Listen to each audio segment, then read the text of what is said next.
ভালোবাসা জিনিসটা এরকমই, যেটা সবার সাথে অভিনয় করা যায়, কিন্তু বাচ্চাদের সাথে কিন্তু কখনো অভিনয় করা যায় না।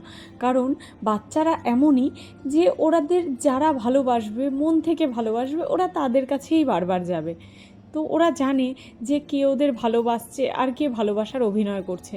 ওরা হয়তো কিছুই বোঝে না, কিন্তু এই বুঝটা কিন্তু ওদের মধ্যে পুরোপুরি আছে।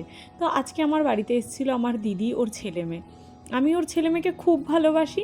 ইভেন আমি এটা দেখেছি, ওর ছেলেকে আমি দেখেছি বা ওর ছেলের সাথে থেকেছি, তাই হয়তো ভাবতাম ওর ছেলে আমাকে এতটা ভালোবাসে। কিন্তু ওর মেয়ের ব্যাপারটা পুরোটাই অন্যরকম। ওর মেয়ে যখন হলো তখন আমি ওর মেয়ের থেকে দূরে, বা আমার অফিস থাকে সারাদিন, সেরকম দেখা হয় না, কিন্তু বিকেলে যখন আমি যাই ও আমাকে ছাড়া কারোর কাছে যেতে চায় না।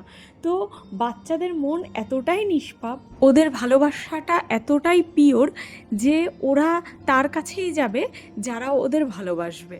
তো এটা হচ্ছে আমার দিদির মেয়ে। আর আজকে ওদের জন্য করেছিলাম লুচি চিকেন। অফিস থেকে আসার পরে একদমই সেরকম এনার্জি থাকে না যে খুব ভালো করে আয়োজন করে খাওয়াবো, তো যেটুখানি পেরেছি সেটুখানিই করেছি। আর এখানে সবাই একসাথে বসেছিলাম খেতে।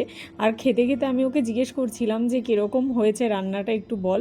তো এখানে মাথা নেড়ে বলছিল যে খুব সুন্দর হয়েছে, আর ও খুব ভালোভাবেই খেয়েছে। তো খাওয়া দাওয়ার পরে এই যে ওরা বাড়ি চলে যাচ্ছে।